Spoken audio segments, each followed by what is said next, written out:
Ang Pilipinas ngayon! Narito na ang pinakamainit na mga balita na nakalap sa bawat sulok ng bansa. Ihahatid sa bawat Pilipino saan man kayo sa mundo. Ang Pilipinas ngayon! Pakinggan ang bawat kaganapan sa bawat lalawigan. Ito ang Pilipinas ngayon!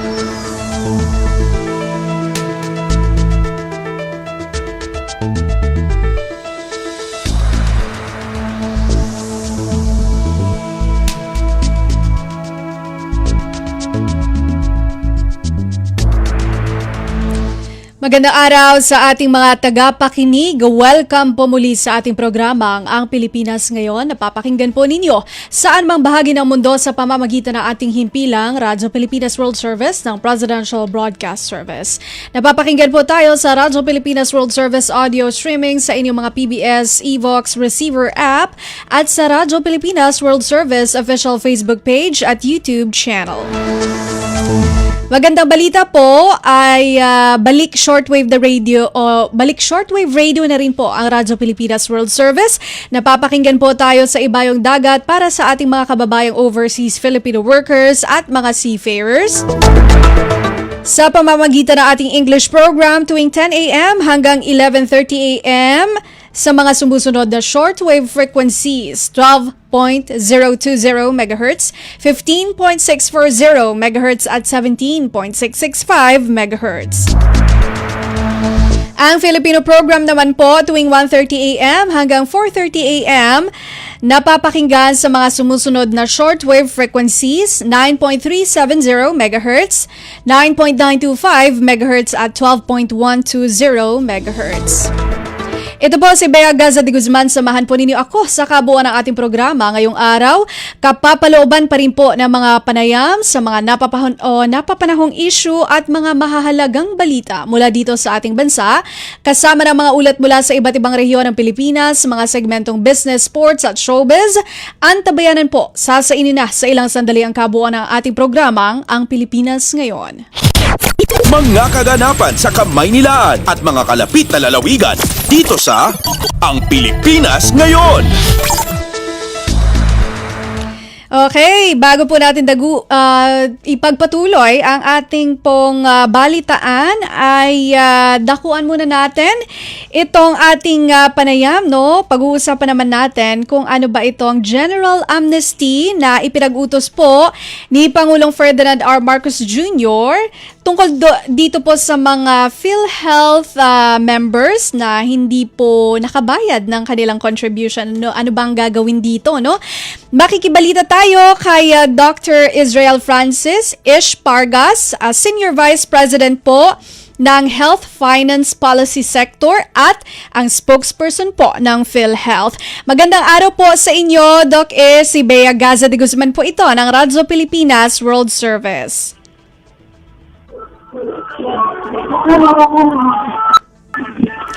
Hello, Doc Ish. Hello po. Hello. Ayun. Magandang hapon po sa inyo, Doc. Si Bea Gaza de Guzman po ng Radyo Pilipinas World Service. Hello. Hello po, Doc. Naririnig niyo po ako?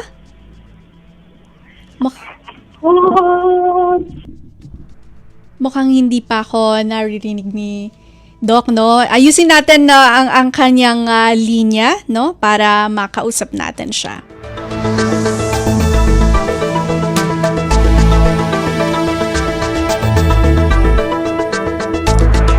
Okay, bago natin balikan si Doc Ish, sige, ipasok muna natin ang ating mga balita, no? Para sa ating pong mga pangunahing balita sa BINA, para kina dating Department of Public Works and Highways, DPWH Secretary Manuel Bonoan Zaldico at ilan pang personalidad na isinasangkot sa flood control anomaly inilabas ng Senado. Narito si Nympha Asuncion. Pinirmahan na ni Senate President Vicente Soto III ang sampina para sa ilang mga personalidad na itinuturong sangkot sa anomalya sa flood control projects. Ayon kay Soto, kabilang sa mga pinapasampina para dumalo sa pagdinig ng Senate Monument Committee sa Lunes, sina dating DPWH Secretary Manuel Bonoan, dating Congressman Zaldico, COA Commissioner Mario Lipana, dating DepEd Undersecretary Trigiv Olivar, Engineer Gerald Pacanan, Engineer RJ Dumasig, Carlinia Mayak Villa, Orly Gutesa, John Paul Estrada, Maynard Gu at Mark Teksay. Pinadalhan ng sabina ang mga personalidad na ito dahil sa hindi pagtugon sa naunang imbitasyon ng Blue Ribbon Committee. Naglabas rin ang Blue Ribbon ng sabina duces tecum o pinapasumite ang mga DPWH files at si DPWH Secretary Vince Dizon. Samantala, kinumpirma rin ni Soto na pinadalhan ng imbitasyon ng Blue Ribbon Committee si Congressman Leandro Lubiste na pinadaan sa opisina ni House Speaker Bogie D. Una nang sinabi ni Blue Ribbon Committee Chairman Ping Lacson na ang imbitasyon lang ang ipapadala nila kay Lubiste at hindi nila ito pwedeng militin na dumalo sa pagdinig dahil sa interparliamentary courtesy. Mula Senado para sa Bagong Pilipinas, Team Fast Sean, Radyo Pilipinas, Radyo Publiko. Pasada ng mga balita mula sa Pilipinas para sa mga Pilipino saan man sa mundo. Ang Pilipinas ngayon. Apat na state witness sa flood control scandal dapat magsabi ng buong katotohanan at walang pagtatakpan sa paggulong ng investigasyon. Balita mula kay Kathleen Forbes. Pinasisiguro ni Mamamayang Liberal Party List Representative Leila de Lima sa mga bagong tanggap na state witness sa investigasyon kaugnay sa maanumalyang flood control projects na magsabi ng buong katotohanan at ibalik ang lahat ng umunoy ill-gotten wealth. Ayon kay de Lima, dapat malinaw kung ang apat na personalidad na isinailalim sa Witness Protection Program ay handang umamin sa lahat, magsiwalat ng lahat ng nalalaman at isauli ang lahat ng nakamkam na yaman. Nitong Webes kinumpirma ng DOJ na tinanggap bilang state witnesses sina dating DPWH Undersecretary Roberto Bernardo at dating Bulacan 1st District Engineer Henry Alcantara sa investigasyon ng flood control issue. Kabilang din sa mga state witness sina DPWH Engineer Gerard Opulencia at contractor na si Sally Santos, may-ari at manager ng Sims Construction Trading. Diin pa ni de Lima, wala silang dapat pagtakpan at wala rin silang dapat protektahan, kundi ang katotohanan at interes ng taong bayan. Para sa Bagong Pilipinas, Kathleen Forbes, Radyo Pilipinas, Radyo Publiko. Kumpleto, detalyadong balitaan, di papahuli sa mahahalagang kaganapan. Kamustahin ang inang bayan, ang Pilipinas ngayon. Pamahalaan tinutukoy na ang mga pagamutang nasa ilalim ng local government na masasaklawan ng zero balance billing ayon sa Malacanang. Magbabalita si Alvin Baltazar. Ipinahayag ng Malacanang na nagsisimula ng determinahin ng Department of Health ang mga kwalipikadong LGU hospitals na masasakupan ng zero balance billing. Sinabi ni Palace Press Officer Undersecretary Claire Castro na inihanda na ng DOH ang guidelines ukol dito para matukoy ang mga makakatugong lokal na pamahalaan at maging bahagi ng nasabing programa ng gobyerno. 17.39 billion pesos ayon kay Castro ang inalaang pondo para sa pagpapatupad ng zero balance billing sa mga DOH hospitals at mga local government. Gagawin niya ang pagtukoy sa mga kwalipikadong pagamutan na nasa pangangasiwa ng lokal na pamahalaan alinsunod sa General Appropriations Act of 2026. Una nang sinabi ng Malacanang na ibababa din nila ang nasabing programa sa mga LGU na sinimulan muna sa mga DOH hospitals na ngayon ay sinisimulan ng balangkasin ang guidelines. Pakinggan natin si Palace Press Officer Undersecretary Claire Castro. Kasalukuyan ng hinahanda ng Department of Health ang guidelines upang matukoy ang mga kwalipikadong LGU hospitals, alinsunod sa General Appropriations Act of 2026. Mula sa Palasyo ng Malacanang para sa Bagong Pilipinas, Alvin Baltazar, Radyo Pilipinas, Radyo Publiko. Pasada ng mga balita mula sa Pilipinas para sa mga Pilipino saan man sa mundo. Ang Pilipinas ngayon. Okay, no, kaugnay po ng pagtutukoy ng ng PhilHealth nitong mga ospital na sakop po ng pamahalaan para dito sa benepisyo ito, no? PhilHealth pa rin tayo. Okay na po si Doc Ish. Okay, sige, papasukin na natin. Makakapanayan po natin si Dr. Israel Francis Ish Pargas, Senior Vice President ng Health Finance Policy Sector at ang tagapagsalita po ng PhilHealth. Kaugnay naman po dito sa General Amnesty na ipinag-utos ni Pangulong Ferdinand Marcos Jr. No? Magandang araw po sa inyo, Doc Ish. Si Bea Gaza de Guzman po ng Radyo Pilipinas World Service. Magandang hapon po sa ating lahat. Magandang hapon sa lahat ng taga-subaybay. Happy New Year po. Happy New Year, Doc Ish. Maraming salamat po sa pagpapaunlak sa amin. Ayun nga po, makikibalita kami sa inyo, Doc Ish, kung ano po ba itong general amnesty na iniutos ni Pangulong Ferdinand R. Marcos Jr. para po doon sa mga hindi nabayarang PhilHealth contributions, sir. Well, yes, relative to the directive of our President, Bongbong Marcos, the corporation came out with a policy issuance last January 9 and to be effective 15 days after publication, so that's January 24, on one-time waiver of interest of missed premium contributions. And this covers our employed sector, the self-employed, our business people, and this will cover a period of July 2013 up to December of 2024. The initial policy issuance covers the employed sector. For the self-employed, we are hoping that we would be able to publish the policy circular within the month of January to cover for the self-employed. Just to clarify and emphasize, this covers only the waiver of interest, Okay. but not the missed premium contributions. Okay. So, malinaw po yan. Yung interest lang po, pero hindi daw po yung main contribution. In line with that, Doc Ish, magkano po ang interest na sisingilin sa ilalim ng programang ito, yung one-time waiver of interest? Well, ang naaayon po sa batas, kung meron tayong missed premium contribution para sa employed sector, ang interest po ay 3% compounded monthly ang computation. Okay. With the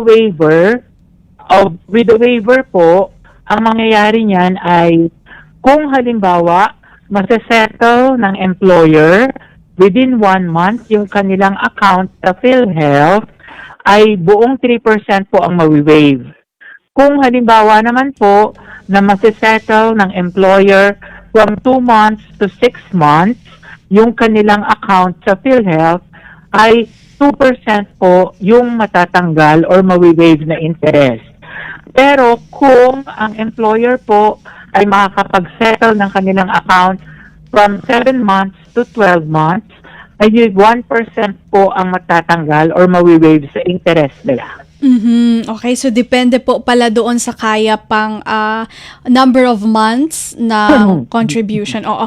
Doc Ish, ano naman po ang mangyayari kapag hindi po nakasunod ang employer sa itinakdang schedule ng pagbabayad? Well, kung hindi po sila makakasunod, tuloy-tuloy po yung interest. Hindi po natin siya mawi-waive. Okay. At tuloy-tuloy po yung interest nila as a penalty for non-remittance of premium contribution or missing premium contribution. Pero hindi rin po ito automatic. Hindi po ito automatic na waiver of interest kasi meron din silang 3 kondisyon na dapat ay ma-comply bago po natin maaprubahan yung kanilang request for waiver of interest. So, meron pa palang condition. May nagtatanong din po, Doc Ish, pwede daw po bang ma-refund ang naunang nabayarang interest o surcharge? Ano po yun? Merong? Pwede daw po bang ma-refund ang naunang nabayaran na interest o surcharge? Hindi na po siya mawi-waive kasi na-effect na po yung penalty, na ibayad na po. Hindi po tayo magre-refund ng penalty or surcharge.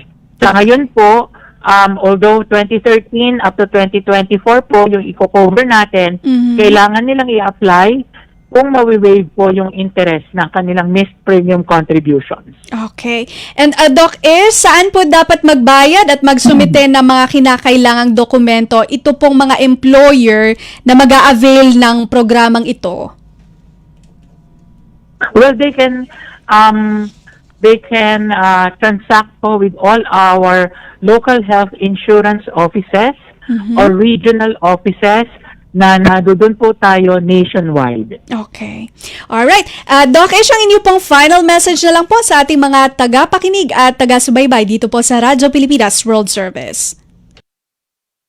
Opo. Kung meron po kayong mga karagdagang katanungan or impormasyon na nais pang malaman, pwede po silang tumawag sa ating 24/7 hotline at 028-662-2588 or mag-email po sa ating actioncenter@philhealth.gov.ph. Ang ating pong hotline again is 028-662-2588. Ang ating email po is actioncenter@philhealth.gov.ph. Okay. Maraming salamat po sa inyong oras. Mabuhay po kayo, Doc Ish. Maraming salamat po at magandang tanghali. Yan po si Dr. Israel Francis Ish Pargas, Senior Vice President at spokesperson po ng PhilHealth. Sa pagpapatuloy po ng ating balitaan, narito po ang ilan pang mga pangunahing balita. Tugsix Free Hospitals Campaign layong maipatupad sa buong Pilipinas. Si Manuel Francisco sa detalye. Kaugnay sa pagpapatuloy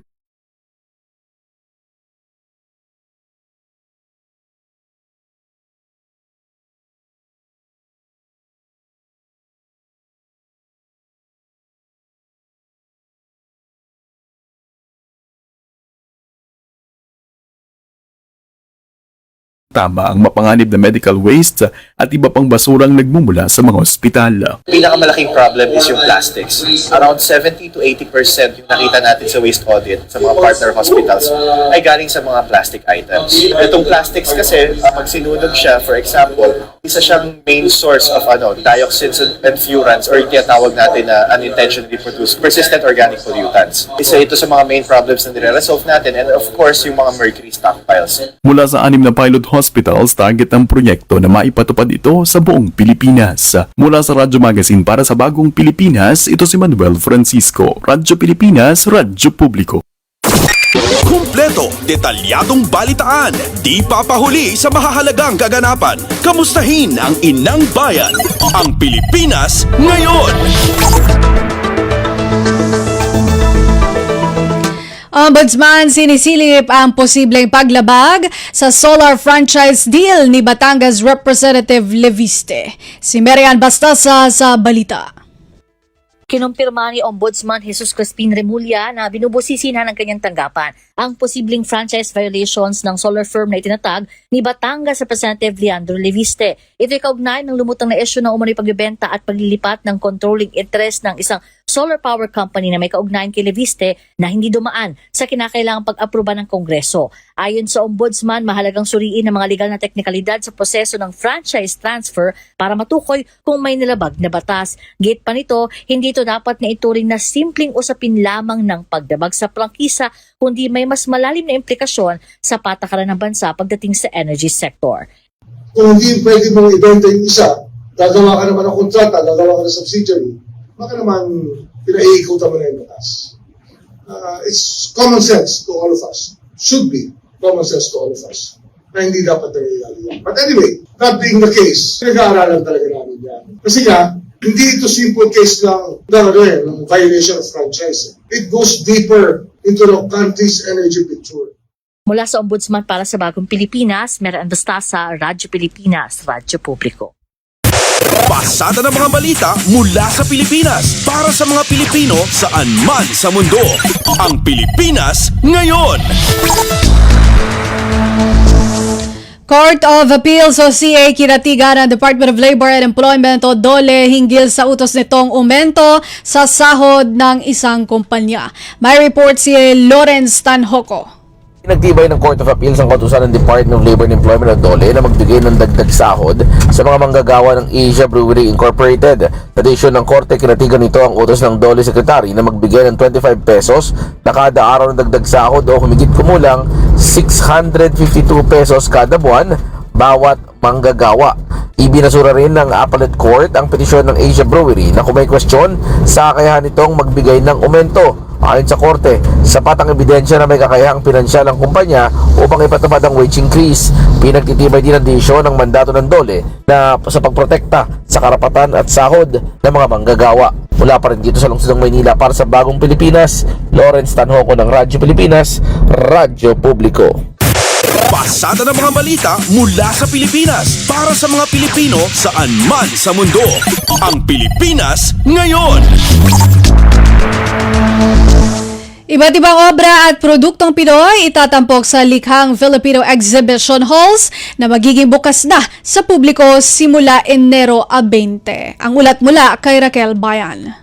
Pinangunahan ni Pangulong Ferdinand Marcos Jr. at First Lady Liza Araneta Marcos ang pagbubukas ng likhang Filipino Exhibition Hall sa Pasay City, partikular sa kahabaan ng Rojas Boulevard na dating kinalalagyan ng Philippine Trade Center. Ang inisyatibong ito ay upang bigyan ng permanenteng tirahan ng mga maestro ng sining at kultura ng mga Pilipino. Dahil sa inisyatibong ito ng unang ginang, mayroon ng sariling espasyo ang mga Filipino artisans upang ipamalas ang kanilang husay at dedikasyon sa paglikha ng mga obrang sumasalamin sa mayamang kultura at pagkakakilanlan ng Pilipinas. Ibinibida rin dito ang mga produkto mapa-handcraftman, hobby, mga pagkain, muebles na yari sa kahoy at palayok at iba pang obra at accessory na tatak Pinoy. Kung matatandaan, una na ring sinabi ng Malacanang na ang proyektong ito nag-ugat sa inisyatiba ng First Couple na dapat maipagmalaki ang mga obrang likha ng mga Pilipino. Dahil sa proyektong ito, malaya nang maipakikita ng mga Pilipinong mandilikha ang kanilang indigenous art at craft mula sa kanilang rehiyon. Walang rentang babayaran ng mga ito sa bawat stalls, bagkus maliit na komisyon lamang mula sa panindang kanilang mabibenta. Ang likhang Pinoy Exhibition Halls ay handog ng Pangulo at unang ginang sa lahat ng nais na makiisa sa pagdiriwang ng kultura at sining ng Pilipinas. Ang pagbubukas nito sa gisag ng pagpapahalaga sa mga maestro at kulturang Pilipino na kayang humarap ng taas noo kahit kanino. Ang pasilidad na ito ay opisyal nagbubuksan para sa publiko simula Martes, January 20, simula alas 10 ng umaga hanggang alas 7 ng gabi. Mula sa Malacanang para sa Bagong Pilipinas, Raquel Bayan ng Radyo Pilipinas, Radyo Publiko. Kumpleto, detalyadong balitaan, di papahuli sa mahahalagang kaganapan. Kamustahin ang inang bayan, ang Pilipinas ngayon. Legally possible, ito ang naging tugon ng isang legal expert sa posibilidad na magkaroon ng sabay na impeachment complaint laban kina Pangulong Ferdinand R. Marcos Jr. at Vice President Sara Duterte. Sa programang Front and Center, sinabi ni constitutional law expert na si Attorney Domingo Egon Cayosa na posible ang sabayang impeachment laban kina Pangulong Marcos Jr. at Vice President Duterte dahil hindi ito ipinagbabawal sa ilalim ng saligang batas. Dagdag pa ni Attorney Cayosa, posible rin ang simultaneous impeachment sa mga impeachable officials katulad ng mga miyembro ng Supreme Court at mga constitutional commissions. There is nothing in the Constitution, what you cited, other parts of the article on public accountability, that prohibits simultaneous or many complaints against different impeachable officials. So it is legally possible that there are simultaneous complaints against any of the impeachable officials, the President, Vice President, Justices, or constitutional officers as provided under the Constitution. Ang constitutional law expert na si Attorney Domingo Egon Cayosa. Kumpleto, detalyadong balitaan, di papahuli sa mahahalagang kaganapan. Kamustahin ang inang bayan, ang Pilipinas ngayon. Matatandaan na sinabi ni Caloocan 2nd District Representative Edgar Erice na posibleng masampahan ng impeachment complaint si Pangulong Ferdinand R. Marcos Jr. sa pagbabalik sesyon ng Kamara ngayong buwan habang muling mahaharap sa impeachment si Vice President Sara Duterte. Lalo pang lumalawak ang relasyon o samantala sa iba pang balita, lalo pa lumalawak ang relasyon sa pagitan ng Pilipinas at ng United Arab Emirates o UAE sa pagkakalagda ng Comprehensive Economic Partnership Agreement o CEPA. Sa panayam ng Global na Tayo, iniulat ni Philippine Ambassador to the United Arab Emirates, Alfonso Ferdinand Ver, na sa pamamagitan ng CEPA, magkakaroon na ng libreng kalakalan sa pagitan ng dalawang bansa. Natanggal na kasi anya ang ilang trade barriers sa ilalim ng CEPA. Ibig sabihin, mas marami ng produkto produkto ng Pilipinas ang nakakapasok sa UAE. Noong 2024, halos $2 billion ang kabuuang trade ng Pilipinas at UAE. Ngunit dahil sa CEPA, inaasahan itong lalago pa. Pero dito, sa pagpirma nitong dalawang agreement, tsaka yung may pa-meeting na banggit mo, hindi na lumalawak na ang ating mga relasyon into new and untapped and pioneering fields na dati hindi natin masyado tinutunan ng pansin. Pero ngayon, malaki na ang benepisyo. Ang total trade natin is about a little less than $2 billion in 2024. But it's expected to rise. Lalo na yung sa atin, we'll get zero tariff. Ibig sabihin, makakapasok tayo dito sa ating agricultural and food products. Yan, mga tuna, sardines, bananas, pineapples, pati yung mga nakikita natin ditong mga pagkain na sa mga grocery dito, na akala mo nasa Filipino grocery ka dahil punong-puno ng mga produkto galing Pilipinas. Tapos, yung mga, syempre, yung ating mga textile, apparel, mga damit dyan, mga ginagawa natin. At meron din mga industrial goods, na mga equipment, parts, electronic machinery, mga parts for mga small appliances, machinery for automotive, mga ginagawa sa atin, machinery and automotive parts. So, and it's expected to boost trade over 90%. Si Philippine Ambassador to the United Arab Emirates, Alfonso Ferdinand Ver. Pasada ng mga balita mula sa Pilipinas para sa mga Pilipino saan man sa mundo. Ang Pilipinas ngayon. Sa kaugnay na balita, tututukan din ang ugnayan ng Pilipinas at United Arab Emirates o UAE ang depensa at seguridad. Sa panayam ng global na tayo, sinabi ni Philippine Ambassador to the United Arab Emirates Alfonso Ferdinand Ver na sa pamamagitan ng defense agreement ng dalawang bansa, maaari na ring samantalahin ng Pilipinas ang teknolohiya ng UAE sa depensa. Kasama na rito ang cybersecurity, equipments, logistics at maintenance. Ani Ambassador Ver, dati na ring nagkakaroon ng kolaborasyon ng kasundaluan at kapulisan ng dalawang bansa, lalo na sa knowledge exchange. Tapos yung isa, yung Defense Cooperation Agreement. So, hindi naman ito defense cooperation na makikipaglaban tayo. Pero dahil ito ay cooperation, dahil very advanced din ang military defense industry nila. We're looking at cooperation in cybersecurity equipment. Kasi nag-iiba na ngayon ang dahil they're very advanced in AI and high-tech. Yan. Tapos logistics and maintenance, pwede natin paggawa dito yung mga aeroplano natin, research, technology, tapos mga, of course, madalas dito, even before this agreement was signed, ang dami na pumunta dito mga kasundaluan at pati police. Mga exchange programs, trainings.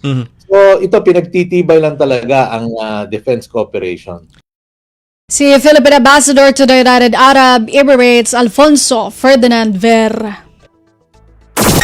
Kumpleto, detalyadong balitaan, di papahuli sa mahahalagang kaganapan. Kamustahin ang inang bayan, ang Pilipinas ngayon. Samantala, ibinida ni Philippine Ambassador to the United Arab Emirates, Alfonso Ferdinand Ver, ang pagkilala sa Pilipinas sa ginanap na Zayed Sustainability Awards sa Abu Dhabi. Sa programang global na tayo ng Radyo Pilipinas World Service, ibinahagi ni Ambassador Ver na isa ang Camarines Norte High School sa 3 finalists na kinilala sa naturang parangal. Mula ito sa mahigit 1,000 nominees sa rehiyon ng Asya.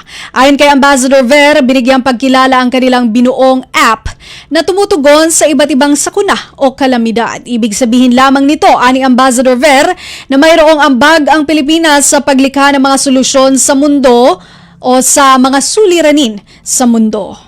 Zayed Sustainability Awards, kinikilala na tayo maraming beses na. In fact, for the Zayed Sustainability Awards, meron niyang malaking call for nominations all over the world, kung sino-sino man ang may mga idea na magaganda for sustainable development.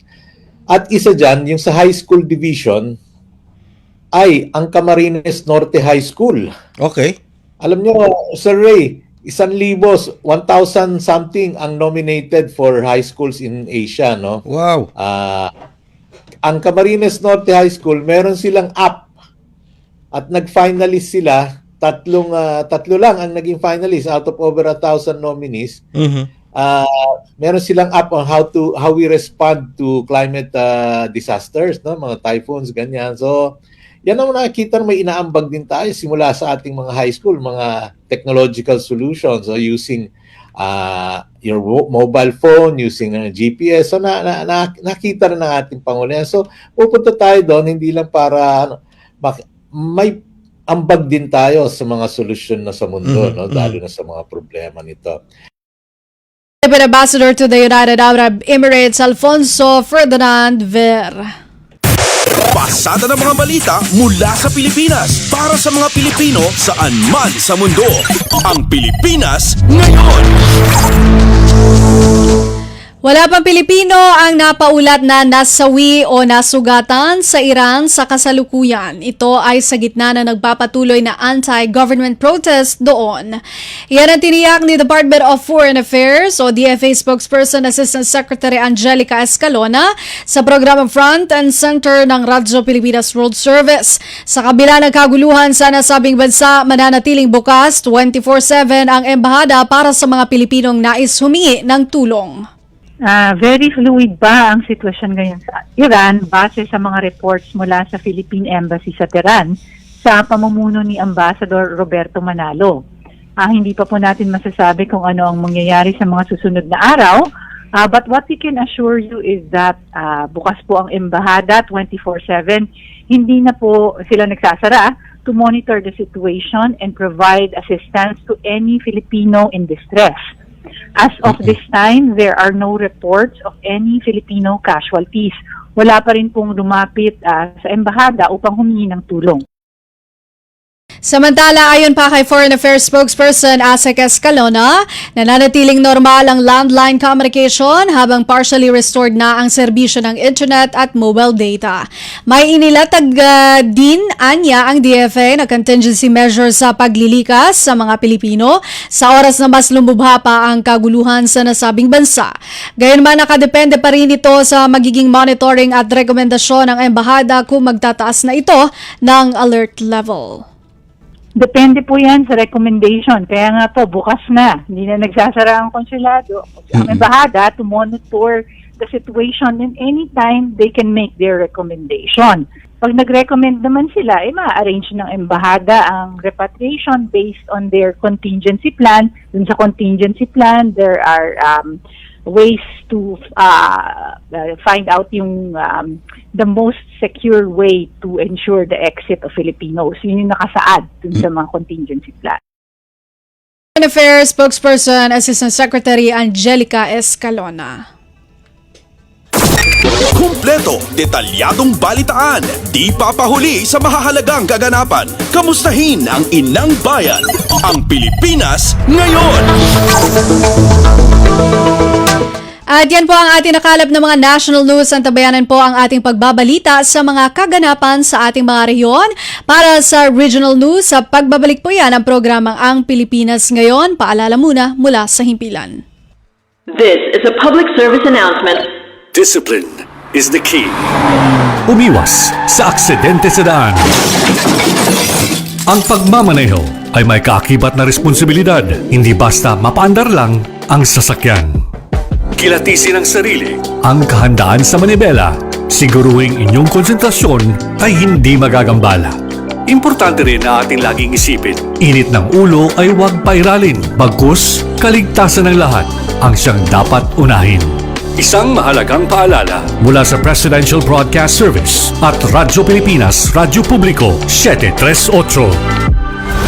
This is a public service announcement. Public service announcement from PBS, Presidential Broadcast Service at Radyo Pilipinas, Radyo Publiko, 738. Paliwanag mo sa tao na hindi totoo yan. Dahil ang totoo Yung totoo ang dapat ninyong malaman. Nagkalat sa internet ang fake news Ang ginagawa ng fake news, tinatakot niya yung tao. What they are doing is creating panic. We say no. Yung pagkalat ng fake news, and some of it's dangerous. Sana iwasan po natin pag-spread ng fake news. At di magpapakalat ng disinformation at misinformation ang kasulukuyang administrasyon. Stop telling us fake news because you're wrong. Para sa totoo at mapagkakatiwala ang mga balita at impormasyon, Radyo Pilipinas. Balita mula sa lalawigan sa bawat rehiyon ng ating bayan. Dito sa Ang Pilipinas Ngayon. Nagbabalik ang programa ang Pilipinas Ngayon. Narito na po ang mga balita para sa ating regional news ngayong araw na ito.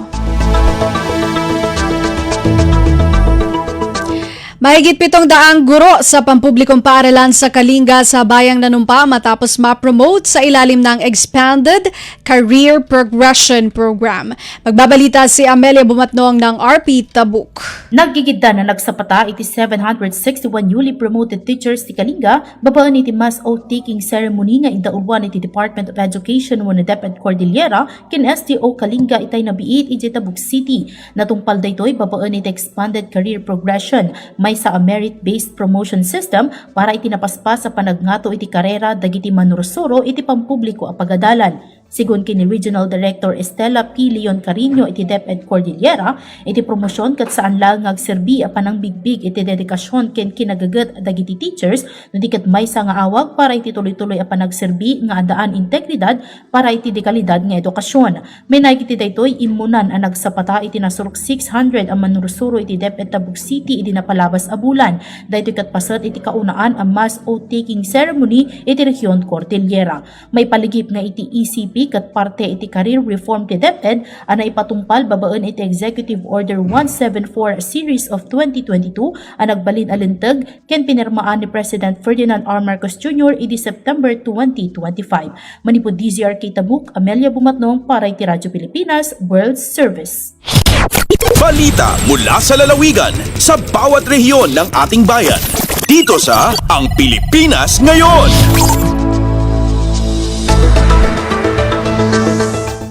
Liberation Day, pinagdiwang ng Dagupan City. Makasaysayang landing ni General MacArthur sa Blue Beach, binigyan ng lokal na pamahalaan. Si Verna Beltran Adaban ng RP Dagupan sa balita. Sa lokal ya gobyerno na syudad na Dagupan so aminsan lamet, ya nan celebra ed kuma 81 ya Liberation Day na syudad, jad West Central Elementary School 1, ya di man lamet indanot so importantin butang ya syudad ed history ya independensya na bansa. Dinauluan ng Dagupan City Mayor Belen Fernandez, kaiba si Vice Mayor Dean Brian Cua, City Schools Division Superintendent Rowena Banzon, tan Mike Villarreal, First Vice President para Marketing tan Corporate Communications na Philippine Veterans Bank so aktibidad. Jad mensahe ng Mayor, ninunot to'y landing ng General Douglas MacArthur at Blue Beach, Dagupan ng January 1945. Kasumpalan na saray landing at Lingayen Gulf, ang ilukas na dalan, paunla at Luzon, tan Manila. In kwanton basid sari record tan dokumento ya kinumpirma ni James Sovell,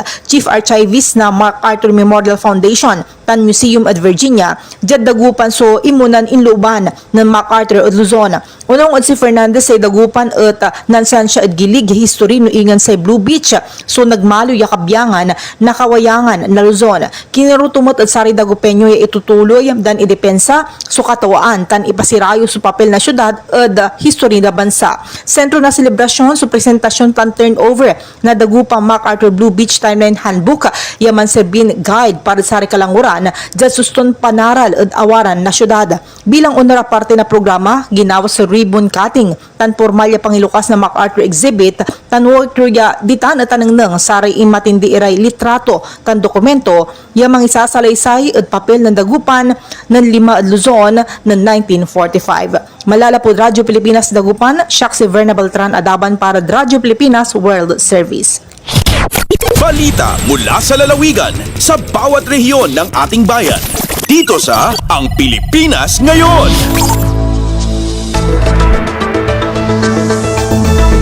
Department of Agriculture, Agribusiness and Marketing Assistance Division Regional Field Office Mimaropa, pinapalakas ang price monitoring sa mga pamilihan.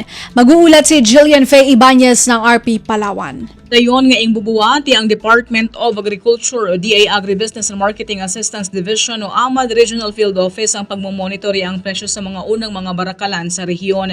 Inko ni DA AMAD Mimaropa Price Monitoring Market Specialist J. Rick Supetran nga diya ay dalason sa Section 3 ng Republic Act 7581. Katuyuan diyang subaybayan ng pagkalik ang presyo iyang produktong agrikultura ig parangisdaan. Inko kolekta makunta na ang datos sa probinsya paagi sa regular nga pagbisita sa mga barakalan katabi ang Old ig New Market sa Puerto Princesa, Rojas Public Market, Nara Public Market ig Brooks Point Market ig pakikipagkitan sa Agatirinda ig mga ngalakal. Ang akarakatimis ng mga presyo ay ing itseher iging babae sa regional offices iging popost da sa opisyal nga Facebook page nga DA AMAD RFO Mimaropa. Ang agasilbidyang basihan sa pagbuhat mga patakaran ig magdasig nga pagkalik ang gobyerno. Alindigi sa Puerto Princesa, Palawan, Jillian Faye Ibanez, Radyo Pilipinas World Service. Balita mula sa lalawigan sa bawat rehiyon ng ating bayan. Dito sa Ang Pilipinas Ngayon. Safe conduct passes ipinamahagi sa mga friends rescued sa Northern Samar. Narito ang report ni Charmaine Perito Balves ng RP Calbayog. Ginbuhat sa 78 Infantry Battalion, kasugbong ang Local Amnesty Board kat Balogan City ang ceremonial issuance sa Safe Conduct Passes ug amnesty orientation para sa mga friends rescued sa Mapanas Northern Samar. 20 ka individual ang kumarawat safe conduct passes, samtang 15 naman ang gingiya sa pag-apply sa amnesty program nga nagtutuyo hatagan sira san tsansa nga magbag-o ang ira kinabuhi kabalyo san pagsurrender ug pakigborbligay sa gobyerno. Ginatenderan ang aktibidad san mga representante tikang sa AFP, PNP, Local Government Unit, Public Attorney's Office, Local Amnesty Board, ngan upapro, komo pagpamatuod san urusa nga paningkamot para san kahimyangan. Base sa 78 IB, parte ini san whole of nation approach para maiduso ang sustainable nga kahimyangan, pagkaurusa ug pag-uswag sa Northern Samar. Tikang sa Radyo Pilipinas Calbayog, Charmaine Perito Balves, Radyo Pilipinas World Service. Balita mula sa lalawigan sa bawat rehiyon ng ating bayan. Dito sa Ang Pilipinas Ngayon. Provincial Health Office at mga Rural Health Units sa Surigao del Sur naghahanda na para sa gaganaping Ligtas Tigdas campaign simula Enero 29, 2026. Mag-uulat si Larissa Espinosa ng RP Tandag.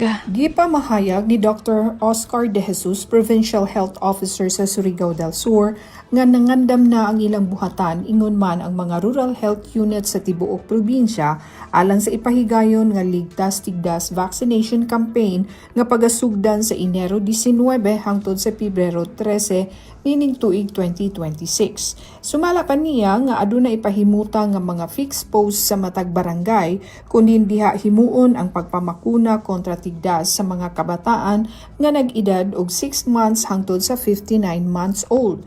Tumong nila nga mabakunahan ang tanan nga mga kabataan ni ini nga edad. Ilabi na nga adunay nabilin pa nga 30% nga wala mabakunahi sa milabay nga tuig 2025. Gawas matud pa sa bakuna kontra tipdas, adunay usab vitamin A supplementation. Bisan pa man kung gamay lamang ang nahitaho nga kaso sa tipdas dinhi sa Surigao del Sur sa milabay nga tuig apan giawhag ni Dr. De Jesus ang mga ginikanan nga pabakunahan ang ilang mga anak alang sa ilang proteksyon. Gikan sa RP Tandag ni Nerissa Espinosa alang sa Radyo Pilipinas World Service. Balita mula sa lalawigan sa bawat rehiyon ng ating bayan. Dito sa Ang Pilipinas Ngayon.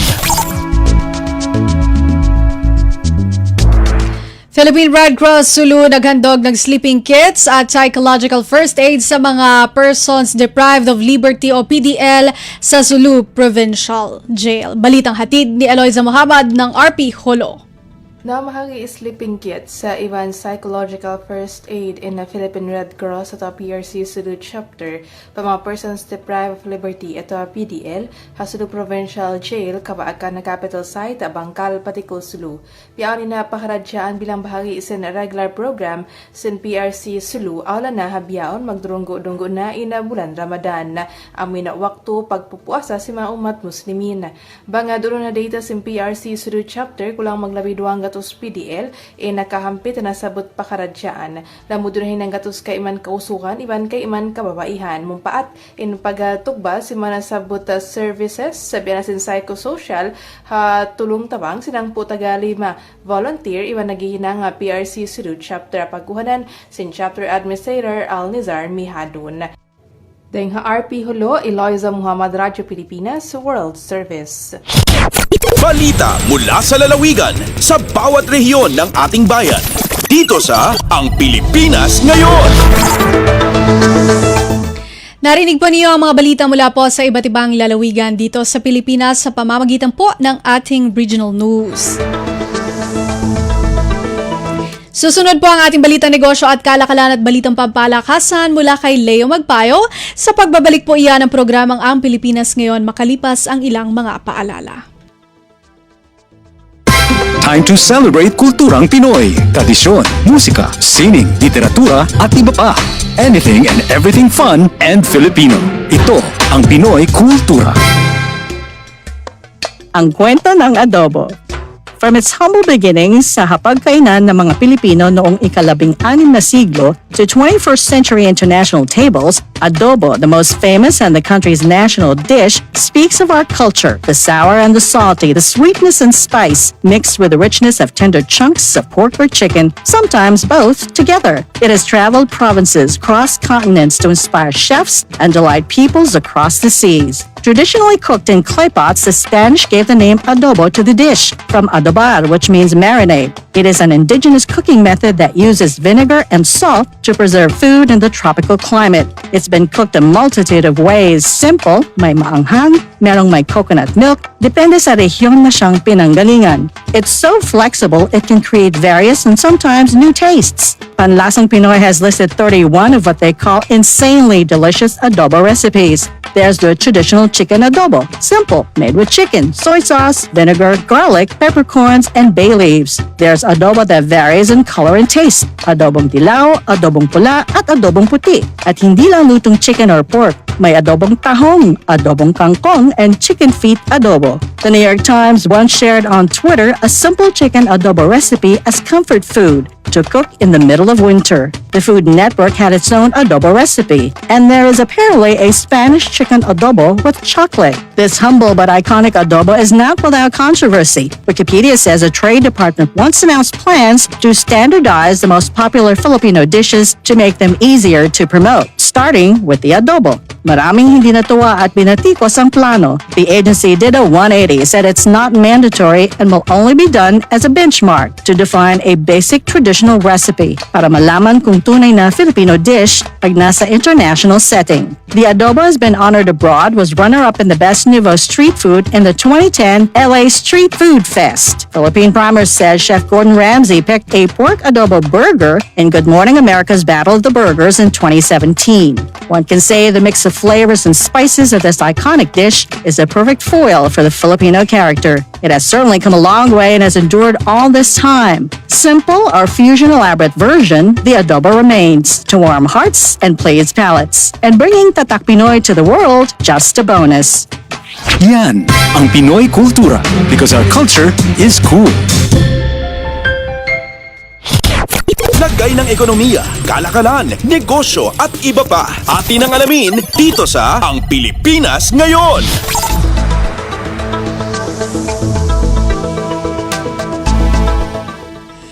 At nagbabalik po ang ating programang Ang Pilipinas Ngayon. Samantala, narito naman po ang balitang negosyo at kalakalan. Bumagsak sa pinakamababang antas sa loob ng 6 na buwan ang cash remittances ng overseas Filipinos noong Nobyembre 2025 na umabot lamang sa $2.91 billion kahit papalapit na ang Kapaskuhan.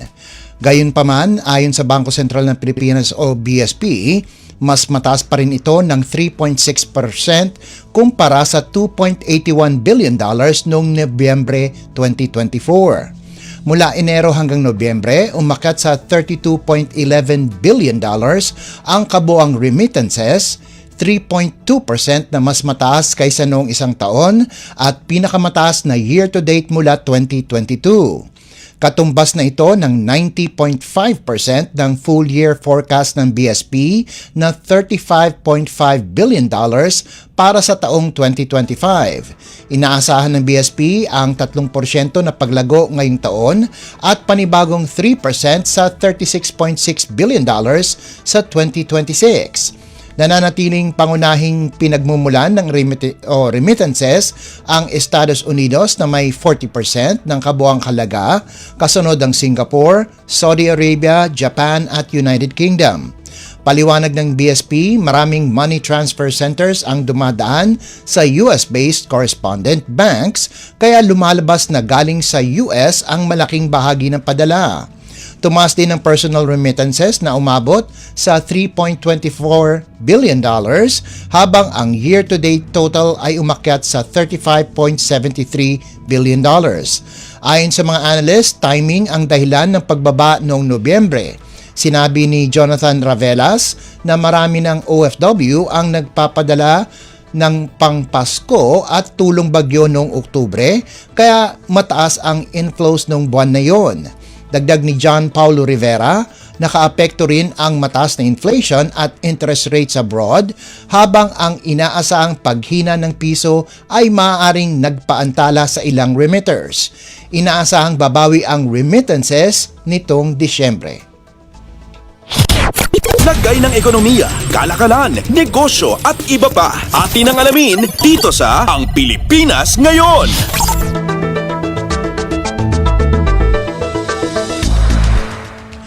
Nagpatupad ang pamahalaan ng panibagong taas buwis sa sigarilyo, vape at mga inuming may alkohol para sa taong 2026, mga hakbang na inaasahang magpapabigat sa gastusin ng mga mamimili at susubok sa kakayahan ng mga ahensyang nangongolekta ng buwis.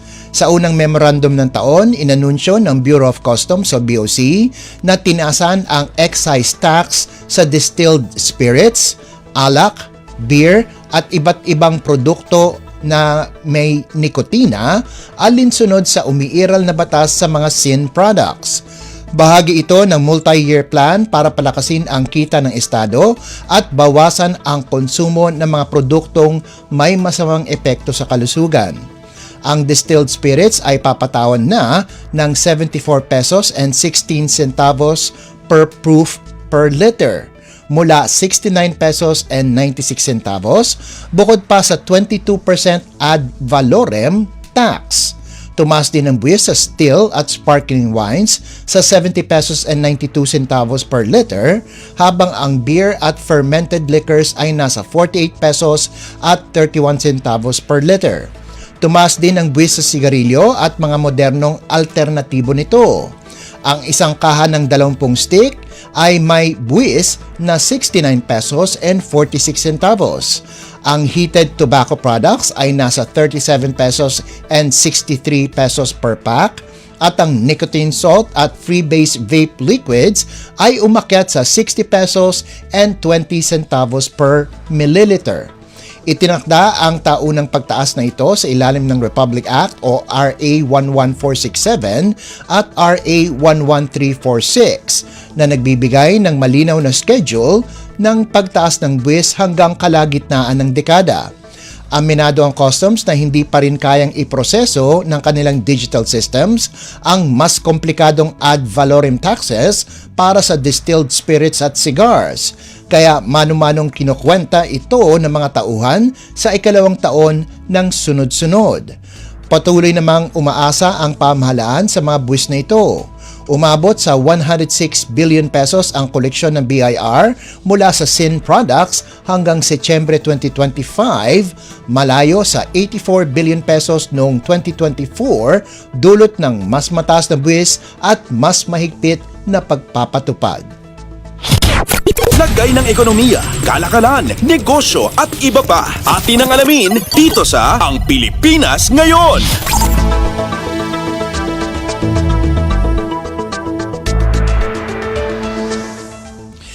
Nakapagtala ng pinakamataas na bilang ng pasahero ang Cebu Pacific noong nakaraang taon matapos makapagpalipad ng 26.88 na milyong pasahero sa gitna ng matinding hamon sa aviation industry. Ayon sa airline, tumaas ng 9.5% ang passenger traffic sa 24.5 million mula 2024, bagamat hindi nito naabot ang 20% target na sanay umabot sa 29 million. Umakyat sa 19.99 million ang domestic passengers habang ang international passengers ay tumaas ng 14% sa 6.89 million. Nag-alok ang airline ng 31.99 milyong seats noong 2025, bahagyang mas mataas kaysa noong 2024. Bumaba ng konti ang seat load factor sa 84% mula 84.4%. Naitala rin ng Cebu Pacific ang pinakamataas na buwanang bilang ng pasahero noong Disyembre na may 2.71 milyon na bumabiyahe, 2 milyon sa domestic at 710,000 sa international routes. Nagdagdag ang airline ng halos 7% na dagdag upuan para tugunan ang holiday surge. Pinalawak din ang kapasidad sa pamamagitan ng damp lease agreement sa Bulgaria Air para sa 2 Airbus A320 CEO na matatapos ngayong buwan. Sinabi ni Chief Executive Officer Mike Sooks na patunay ang mga numerong ito sa tibay ng low-cost model ng airline at sa kakayahan nitong mag-adjust sa gitna ng fleet issues, supply chain disruptions at geopolitical tensions. Ginawaran ang Cebu Pacific bilang Asia's Low-Cost Airline of the Year sa 2025 CAPA Awards. Inaasahan ang patuloy na paglago ngayong taon kasabay ng pagdating ng 7 A330neo. Sa Marso, ilulunsad ng airline ang tanging long-haul route nito sa 2026, Manila to Riyadh, na makikinabang ang libo-libong overseas Filipinos. Sa pagdaragdag ng Riyadh, lumalawak ang international network ng Cebu Pacific sa 27 destinations habang nagpapatakbo ito ng 37 domestic routes.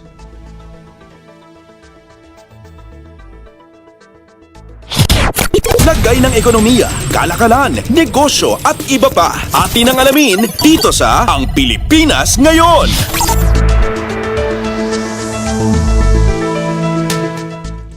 Inaasahang tataas muli ang pandaigdigang presyo ng langis sa susunod na linggo dahil sa patuloy na tensyon sa iba't ibang bahagi ng mundo at posibleng magresulta ito sa dagdag ng 2 piso kada litro sa lokal na presyo ng produktong petrolyo.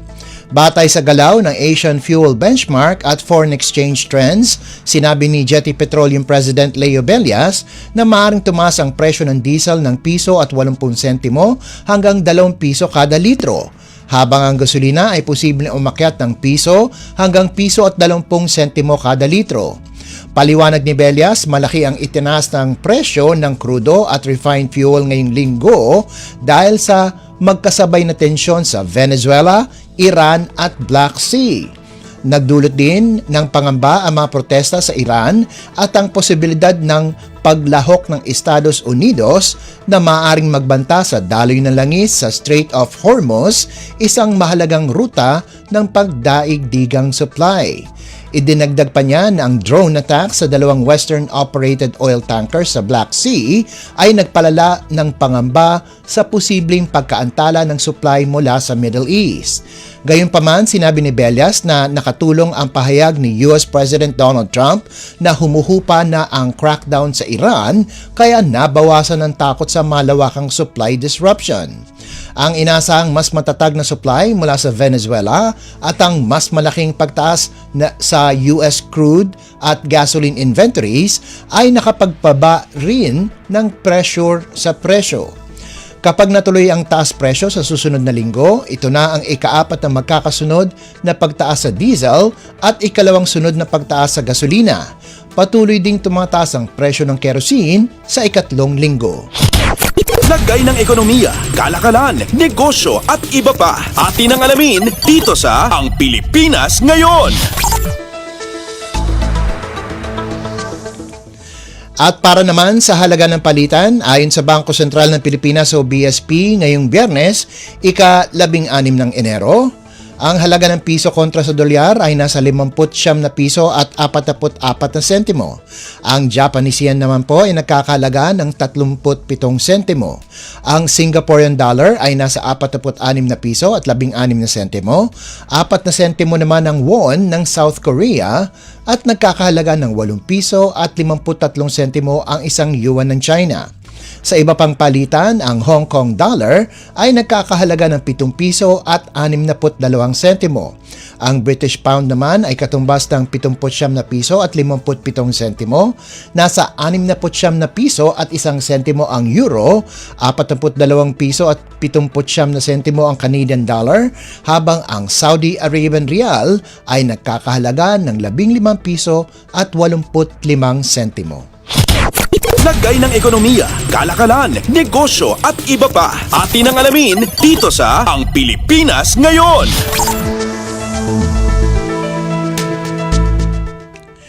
At yan po ang ating balitang negosyo at kalakalan. Samantala, antabayan ninyo naman po ang ating segmentong sports balita. Yan po sa pagbabalik ng ating programang Ang Pilipinas Ngayon, pagkalipas lang ng ilang paalala. Time to celebrate kulturang Pinoy. Tradisyon, musika, sining, literatura at iba pa. Anything and everything fun and Filipino. Ito ang Pinoy Kultura. Isang nakagawian ng mga Pilipino na medyo di na natin namamasdan ngayon ay ang pagmamano sa ating mga nakatatanda. It's long been part of Philippine culture, a gesture of respect that involves saying mano po, then lightly touching one's forehead on the offered hand of an elder, whether your lola, lolo, nanay, tatay, ate, kuya, or mano po ninong, mano po ninong. It's practiced all year round as a form of greeting, usually upon entering an elder's house or attending family reunions. Mano na tayo next time we see our elders. Yan ang Pinoy Kultura because our culture is cool.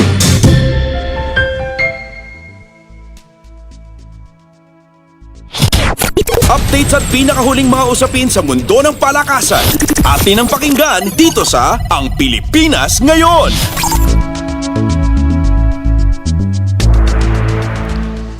At nagbabalik po ang ating programang Ang Pilipinas Ngayon. Narito naman po ang sports balita. Malaking tulong ang 2 araw na pahinga para kay Junmar Fajardo na tuluyang nakaalpas sa shooting slump at naghatid sa San Miguel ng mahalagang 115-109 panalo kontra Ginebra sa Game 5 ng PBA Philippine Cup Semifinals.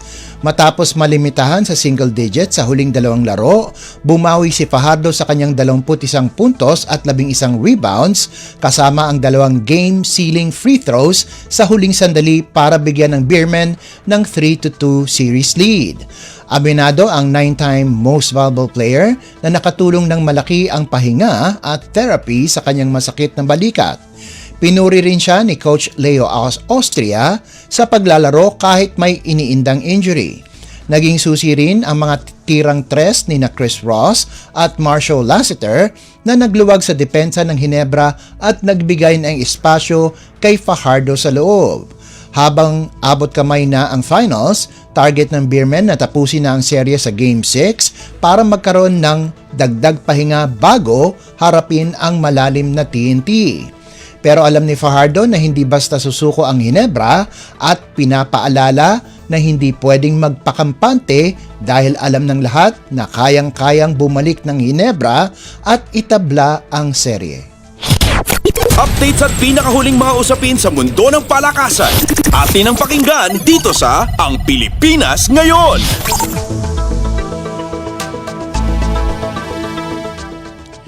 Samantala, hindi itinago ni Meralco head coach Luigi Trillo ang kanyang pagkadismaya matapos ang 99-96 pagkatalo sa Token Tex sa Game 5, lalo na matapos kumpirmahin ng PBA ang suspensyon kay referee Jeff Tantay dahil sa isang napakahalagang missed call sa huling segundo. Lamang ng isang puntos ang TNT, 97-96, nang sumugod si CJ Cancino para sa layup. Na-block ni Calvin Oftana ang tira pero ipinakita ng replay na tinamaan din niya ang kamay ni Cancino, isang malinaw na foul ayon sa PBA. Hindi ito naitawag ni Tantay dahilan ng kanyang suspensyon. Bagamat kinilala ni Trillo ang matapang na pagbabalik ng Token Tex, pinangunahan ng 4-pointer ni Ray Nambatak at steal to layup ni Jordan Heading, iginit niyang dapat tama ang tawag sa mga kritikal na sandali.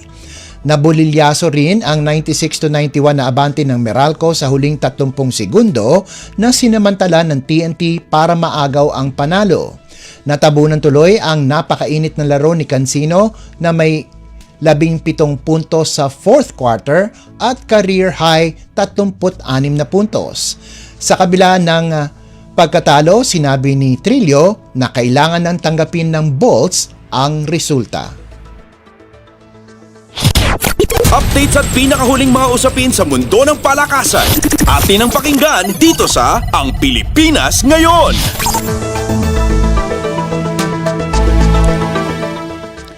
Handa nang simulan ni Filipina tennis star Alex Ayala ang kanyang kampanya sa Australian Open kung saan makakarap niya ang Amerikanang si Alicia Parks sa isang kapanapanabik na first round match ngayong linggo, Enero 18 sa Melbourne.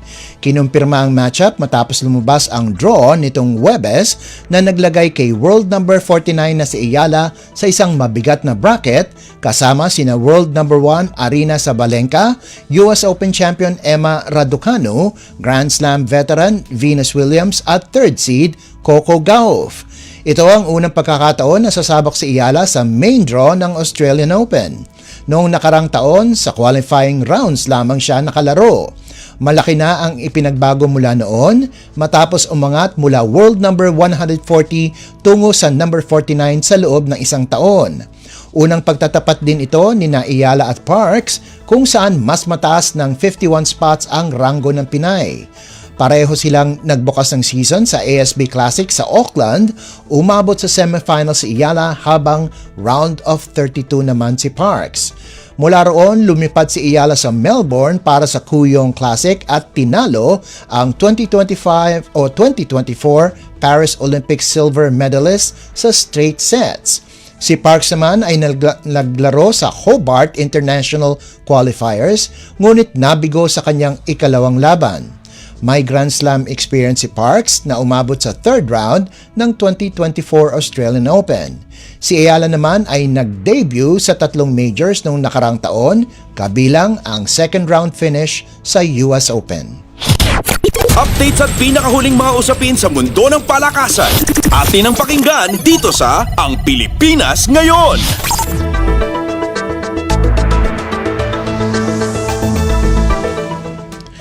Handa nang sumabak ang NX-LED sa bagong Premier Volleyball League o PVL season matapos ilantad ang isang mabagsik na lineup na pinangunahan ni Brooke Van Sickle, MJ Phillips, Myla Pablo at Jules Tolentino. Inanunsyo na koponan nitong Huwebes na opisyal ng bahagi ng NX-LED ang 4 na dating core players ng Petrogas Angels. Ang koponan nagkampiyon sa All-Filipino at Reinforced Conference noong nakarang taon. Sa kanilang pagdating, umabot na sa 13 ang bagong recruits ng NX-LED bago magsimula ang All-Filipino Conference. Bida sa grupo si Van Sickle, ang Reinforced Conference Most Valuable Player, at si Phillips, ang 2024 to 2025 All-Filipino Finals MVP. Nagdadala naman si Pablo ng karanasan bilang multi-time MVP habang si Tolentino, dating Lasal setter, ay isa sa mga pinaka inaabangang playmakers ng liga. Sasama sila sa unang batch ng signings na inanunsyo noong Miyerkules, kabilang sina Bang Pineda, Nicole Chamzon, Libero Jelly Timpiatura, opposite hitter AA Adolfo at setter Joymi Cagande. Kasama rin sa mga naunang pumirma ang mga dating Angels na sina Rania Musa, Jonas Abete at Janelle Cheng, pati sina Abby Maranyo mula Cheritigo at Aduki Ogonsanya mula Chocomucho. Bubuo sila ng isang pinalakas na roster kasama ang core nina Lian de Guzman, Chara Permentilla, Critch Macaslang, Lucille Almonte, Jovelyn Fernandez at EJ Laure, isang lineup na tiyak na magiging mabigat na kalaban sa darating na PVL season. Updates at pinakahuling mga usapin sa mundo ng palakasan. Atin ang pakinggan dito sa Ang Pilipinas Ngayon.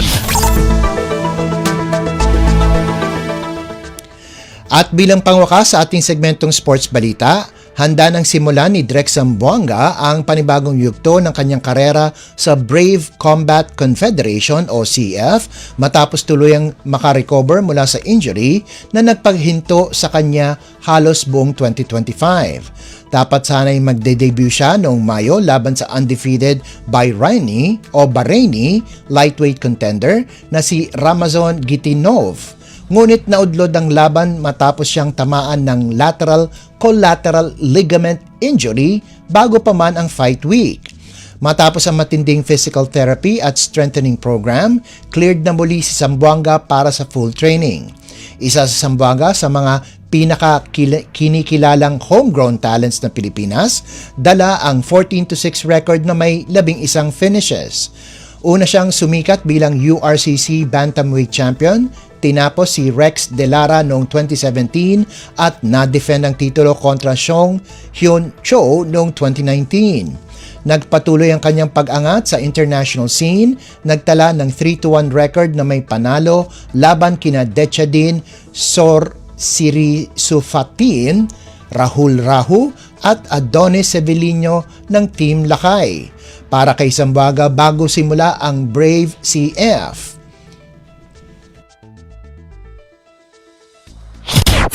Updates at pinakahuling mga usapin sa mundo ng palakasan. Atin ang pakinggan dito sa Ang Pilipinas Ngayon.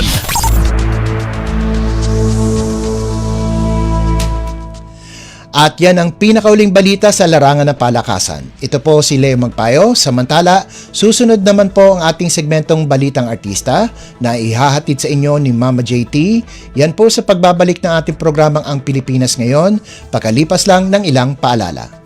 This is a public service announcement. Isang paalala mula sa National Telecommunications Commission, National Capital Region o NTC-NCR.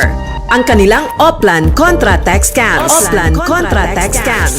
Binabalaan ng publiko na sakaling kayo ay makatanggap ng kakaibang text messages sa mga di kilalang numero o di kaya ay mga text messages na may kahina-hinalang mga link.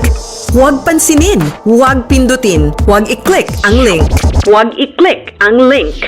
Ipagbigay alam agad sa NTC website ntc.gov.ph o kaya'y sumulat sa kanilang email na contratextcam@gmail.com. Sa mga panahong ito, huwag padaya, maging wais na madla. Makibahagi sa Oplan Contra Text Scam. This is a public service announcement. Public service announcement From PBS, Presidential Broadcast Service and Radyo Pilipinas. This is a public service announcement. Discipline is the key. Umiwas sa aksidente sa daan. Ang pagmamaneho ay may kaakibat na responsibilidad, hindi basta mapaandar lang ang sasakyan. Kilatisin ang sarili, ang kahandaan sa manibela, siguruhing inyong konsentrasyon ay hindi magagambala. Importante rin na ating laging isipin, init ng ulo ay huwag pairalin, bagkus kaligtasan ng lahat ang siyang dapat unahin. Isang mahalagang paalala mula sa Presidential Broadcast Service at Radyo Pilipinas, Radyo Publiko, 738. This is a public service announcement. Public service announcement From PBS, Presidential Broadcast Service at Radyo Pilipinas, Radyo Publiko, 738. Ang latest, ang hottest sa showbiz and entertainment. Heto na sa Ang Pilipinas Ngayon.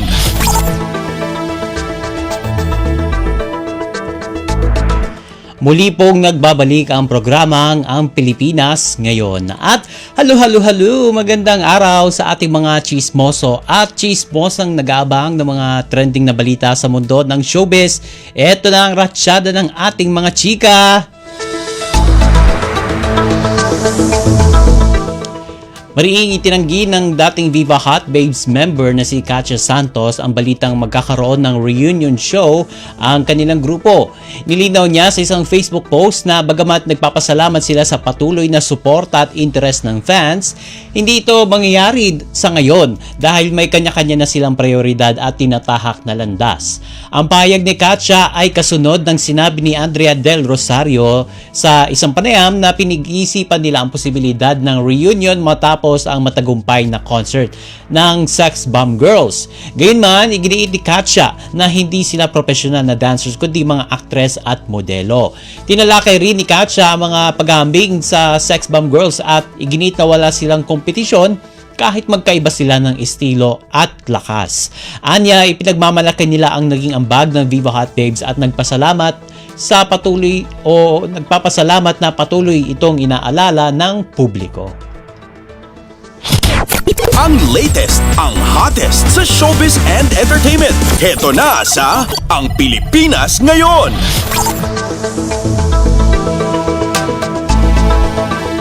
Samantala sa iba pa nating chika for today, it's a small world para sa dating mga magkakarelasyon na sina Kim Chiu, Paolo Avellino, Jericho Rosales at Janine Gutierrez matapos mag-cruise ang kanilang mga landas sa isang intimate birthday party ng isang executive ng isang online streaming platform. Uminit ang diskusyon online dahil sa magkakaugnay na personal at profesional na relasyon ng apat na kapamilya stars. Matatandang nag-date sina Paolo at Janine noong 2022 habang magkasintahan ngayong sina Janine at Jericho. Samantala, nalilink si Paolo naman kay Kim dahil sa kanilang sunod-sunod na proyekto. Bagamat wala pang kumpirmasyon mula sa dalawa.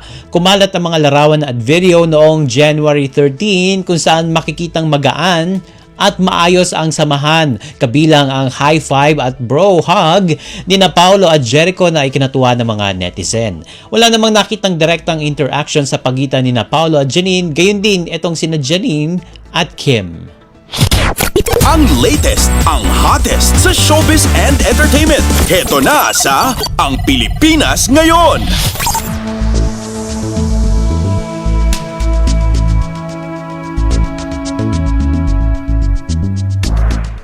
At sa uli nating chika for today, natatawa na lamang na ikinuwento ng kapuso actress na si Carla Abellana ang maikling naging pagsasama nila ng dating asawa na si Tom Rodriguez na tumagal lang ng halos 2 buwan.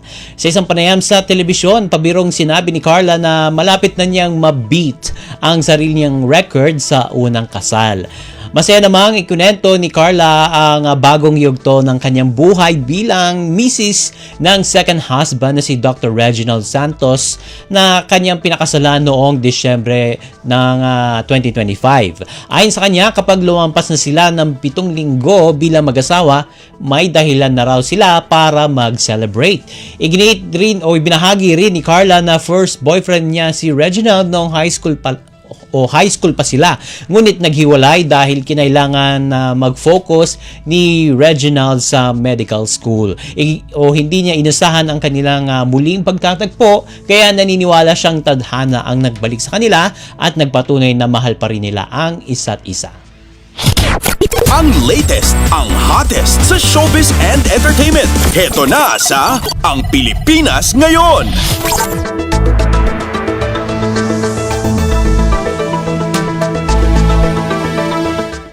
And OMG, wala na po tayong sapat na oras para sa ating balitang artista. Maraming salamat po mga kachismis sa pakikinig sa aking mga chika for today. Ako po si Mama JT para sa Radyo Pilipinas World Service. Nagbabalik na po si Bea Gasa de Guzman. Ang latest, ang hottest sa showbiz and entertainment. Heto na sa Ang Pilipinas Ngayon.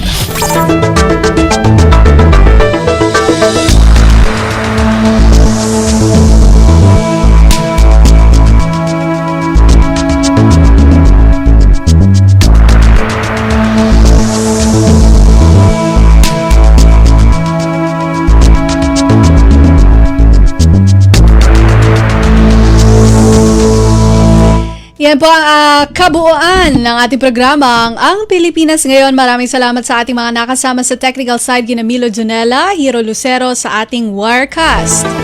Maraming salamat din sa ating executive producer Jerome Toledo na siya ring naghatid ng ating balitang showbiz. Sa mga nagulat mula sa iba't ibang lalawigan ng ating bansa para sa ating regional news, kay Leo Magpayo para sa balitang business at sports. Maraming salamat din sa ating station manager Mr. Ray Sampang. Hanggang sa susunod na edisyon ng ating programang Ang Pilipinas Ngayon, ito po si Bea Gaza de Guzman. Magandang araw. At yan ang Pilipinas Ngayon. Muling samahan sa parehong oras at alamin ang pinakahuling mga kaganapan at balita saan man kayo naroon. Ang Pilipinas Ngayon.